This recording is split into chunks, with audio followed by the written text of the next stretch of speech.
already know what we know, but sometimes we just need to listen.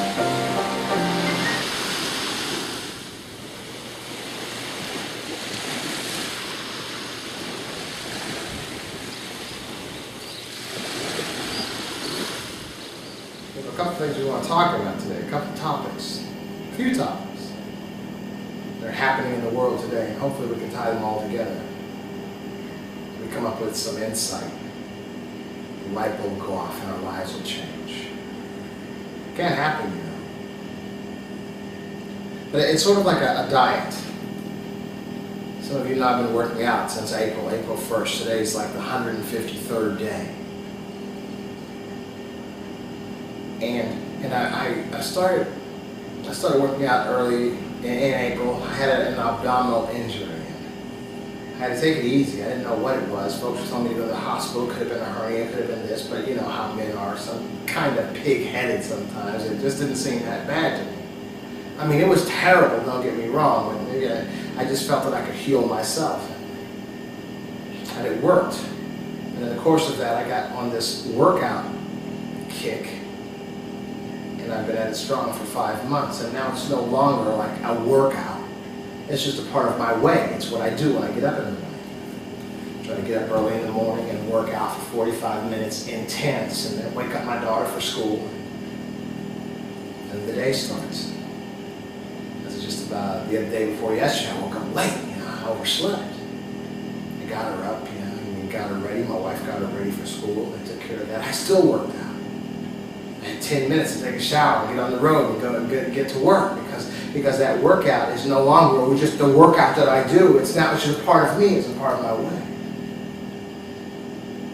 And I've gotten pretty good health over the past 5 months. I'm 20 pounds lighter, in pretty good shape. Now there are other things that I do. I do power walk for 13 miles a day, and I run at night with my daughter. But that's just my particular way.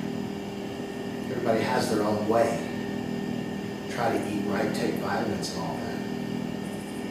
It's just my way. What I've learned in this and what I've understood about, even about losing weight, about trying to get in shape. We have so many people in this country that are trying quick ways, trying special belts that move their abdominal muscles, or certain foods or vitamins that suppress your desire to eat, or you know, getting your stomach sewn up, or getting fat cut away. We have all kinds of ways of losing with diets as well. But what I'm suggesting today, these are just temporary fixes. In order to be really well, honestly well, your lifestyle has to change, and that's it. You were like this, now you're like this. And hopefully you'll find a fun way to do it, like I have. Life has to change. For real. And that's the very difficult part, the difficult thing for all of us, is because we are who we are. And it's very difficult to judge ourselves so critically that we are so messed up that we see things the wrong way. Often.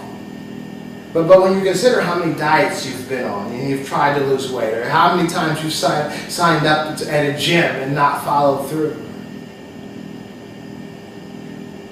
How many times you've just, anything that you've attempted that you knew would be good for you, and then you haven't done it. Then you simply acquiesce to, oh well, you know, this is okay. I'm fine the way I am. I love myself.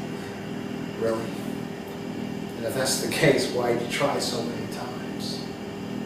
What I'm suggesting is that we have lifestyle situations that need to change, but they're so ingrained, so deep in us, and it's very difficult, almost impossible, without help, you know. And generationally, a lot of our habits, a lot of our mindsets and attitudes are generational. It was like we weren't even born yet, and they were established, and we came into that, you know. That's all we know. There's no difference. This is all we know, and we know that it's true. So because that's all that we've ever believed and been taught. I was in Dayton the other day. Now, if you guys have recognized, or if you've been in Dayton, in West Dayton especially, you'll see these kids now have this habit of, like, they enjoy walking in the middle of the street, even making cars have to slow down and go around. And this is one Saturday morning, early Saturday morning, I was in the hood and I saw these girls. They must have been only probably like 11 and 9 and 10 years old or something. And they had with them a little girl, a little kid, must have been about 4 or 5 years old. They were all walking in the street. They had this little child walking in the street too. Now these girls, these young girls that are walking in the street are just doing it because the teenagers are doing it. But now they've got this little girl that's 4 or 5 years old. They're teaching her at this young age to walk in the middle of the street. This is all she knows. This is what you do. You walk in the street. This is how we get the attitudes and the mindsets and the belief systems that we have simply from the environments we've come up in. This is how we were trained. We're victims to the environments that we came up in. It's hard to recognize that maybe there's something wrong. Sometimes we just have to look at our lives and say, is what's happening, is it healthy, is it well, does it look right? And it's very difficult, even to determine that we're going to try to take a look. Because usually the lifestyles we live and the results that we have, it's all that we know. And we think it's normal. So then you have to find other measurements, other things to measure the results in your life, to determine the things that you can't see, that are not visible to you, but you can say, well, this really shouldn't be this way, so there might be something wrong. That's a stone. Like the welfare system, I found out something very, very amazing recently about the welfare system. First of all, let me tell you a story. About 20 years ago, I have the newspaper cut out somewhere. I got this article out of the newspaper about this woman. She was on welfare, a black woman, African-American woman. She had 3 or 4 kids or so. No man, no real man, no serious husband-like man in her life. And she was on welfare. Just a normal, typical mother with a few kids on welfare. And she recalled back in life when she was, still in school, thinking about the future. She'd always wanted to be a doctor. Some kids, they want to be a doctor, they want to be this one. This is where, when she was a girl, she wanted to be a doctor. But, through the choices and the course of her life, it became obvious and apparent to her that just wasn't a reality. She was now on welfare, with 3 or 4 kids and no man in her life. Now how realistic, how practical is that for a dream anymore? It's no longer a dream. But one day she got fed up. And she decided she was going to be a doctor. Now think about this. If you live in the hood, say, if you live in DeSoto Bass, or if you lived in Hilltop, or if you just live anywhere, anywhere, but you're on government assistance, and being on government assistance, as much as people get mad at you and say, they're my tax dollars and all this, life ain't no picnic. First of all, for many cases, the neighborhood you live in. The responsibilities you have as your children, and a lot of times the chaos that goes along with it, even in those environments. As well, the money usually doesn't last till the end of the month. It usually broke. So it's just unreasonable to think that anything prosperous can come out of this situation now. But this woman got herself together, somehow went to school. And it took her twice as long as it took a normal person to become a doctor, but she eventually became a doctor. Unbelievable. But whatever her past was, whatever her situation was, it doesn't matter anymore because she's a doctor now. That was 20 years ago. She's probably retired and financially well off for the rest of her life. Her kids are probably on a different path than she was on, probably in the nicest colleges. And on their way, some of them doctors, I don't know what their futures are, but usually kids become like their parents, so they're probably on a good path in life, and their kids as well. And although this woman had been on welfare and her life really wasn't feeling like it was worth all that much, she changed the path of the children that came after her, and their grandchildren and their great-grandchildren, because she made a decision that she was tired of being that way. She was going to be a doctor. And that has always been a motivating story for me. And I've always told, when I was in detention for all those years, I always told the kids, I've always told the story about this woman. So just recently I'm talking to my sister. My sister who's working on her PhD. really insightful. And she's telling me about a couple of friends of hers Now, she doesn't know this story that I just shared with you. This was just something that I've kept within me for so many years, something I read a long time ago and cut out the article. But she said, oh no, she said she has friends that she knows that are working on their master's degrees that were welfare mothers as well. And I'm like, well, how could that be? And this was like 2 nights ago, she told me that if you're on welfare, there are programs that will send you to school for free. One of her friends became a nurse, a professional nurse. Another one is like business management, working for a company, making quite a few bucks. And I didn't know this, but if you're on welfare, you can get involved in programs that will send you to school, pay for all of your schooling. Your life can change. Now I'm thinking, like, who knows this? And she says that people know this.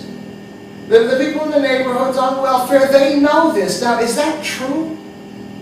Yeah, now I'm shaking my head. You know, when you're on the internet, SMH, shaking. I'm shaking my head. I cannot believe that if you know that you can better your life and the life of your children by going to school and it's paid for totally, why aren't you doing it? Now, I'm having to believe that everybody just doesn't know this because, how could you? Now listen. I say this, I guess, about in every program, but I got to say it now. We got Barack Obama, a black man, President of the United States, has proven to us something that we never knew growing up, that a black man could attain the office of President of the United States. That office really is the most powerful office on this planet, the President of the United States. Black man in this nation. And I was speaking to an educated gentleman a couple of weeks ago, and he was doing that same old lame line about how Obama really hasn't done anything for the black community. And I'm thinking how ignorant this man who's way more educated than me, what are you saying to me right now? What Obama has shown us is something that a handout. You know how they say that what benefits a man more, to give him a fish or to teach him how to fish? Of course to teach him how to fish, because then he can feed himself as much as he wants. Obama has shown us that there is no limit, that you can do anything that you want to do, that you put your mind to do. And you can't even put a price tag on that. That's worth more than 40 acres and a mule right there, to recognize there is no limit. The only limit that you have is the limit that you allow to be imposed upon yourself. Not only do you allow to be imposed upon yourself, the only limit that you have is the limitation that you yourself personally impose upon yourself. He's shown us that. You can do anything.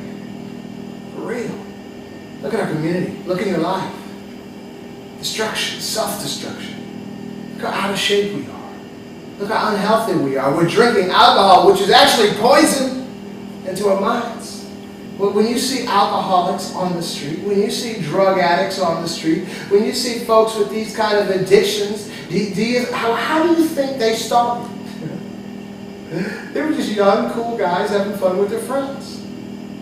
Eventually, this is what happened to them. There's so many issues in our community, so many issues in our neighborhoods, in our lives, in our families. Self-destruction is probably number one. And I would think that everything else, all the other issues in our lives is probably built around that self-destruction, confusion, chaos of our minds. To our homes, when we even do have homes, we have domestic violence. There's violence in our neighborhoods, killing each other. Violence all over this. Look at the worldwide violence. Look in Syria right now and so many other nations. Inability to see a reality of wellness for one's life. Or not just to see, but a misunderstanding of what wellness would be. Chaos and confusion. But I'm telling you right now, for your individual life, and I'm thinking that really, the world, as you know, the world is like chaotic. Full of confusion, really jacked up. And in my opinion, there's really no way to fix that, the world as a whole. But what I do believe, wholeheartedly, is that individuals can be well. Individuals can walk in wellness. Individuals can walk in peace in the midst of this confusion.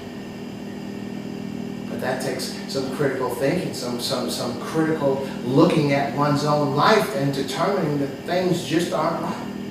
and then making the determination to give up some of those things that are causing the problems. It takes like that woman that was on welfare that decided she wanted to be a doctor. I mean, she could have just stayed home and watched TV all day. She could have been smoking weed and just chilling with her girlfriends and doing, just doing non-productive things, just waiting for the next check the next month. So it wasn't, she just didn't decide that she wanted to do something different and then it happened. It took a commitment, it took a determination, it took sacrifice. I'm sure when everybody else was doing the things she used to do, she could have gone with them and just said, forget this goal, but she didn't. She stopped doing things that were not productive to her accomplishing the goal, the desire that she wanted in her life. We have to be that way. We have to put away the alcohol, quit sipping. We have to put away the weed. We have to put away the drugs. We really need to stop playing the number and maybe find a big jar to begin to put our money in for real. There are ways. There's an old saying, a journey of 1,000 miles begins beneath your feet. Look, it's a long journey, but if you just take the right steps, step by step, eventually you'll get there. I mean, you're going to live long enough, and it's either in 5 years from now, in 10 years from now, just being in the same boat you're in today, or being in a totally different place because you sacrificed and you made a determination. And step by step, you took the proper steps to get you to where you needed to be.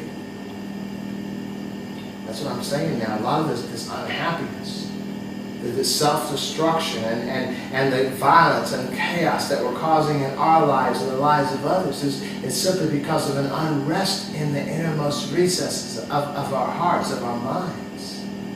Because we're not happy. We talk about Maslow's laws, of human needs and desires and all. And the most basic need of every human being is survival. And so, and then there are varying descriptions of certain kind of survivals, where it's food and shelter, blah, blah, blah. But when you look at survival, especially in peacetime, how would you define that? That survival would be wellness. It wouldn't simply be physical survival, it would be mental and emotional survival as well. And so when you are not functioning in that, there is sort of a lack of peace. There's sort of an angst within the individual. Because they're not surviving, they're not well, they don't have that most basic survival, emotional survival need covered. And so then there's confusion. There's actions and reactions that are negative.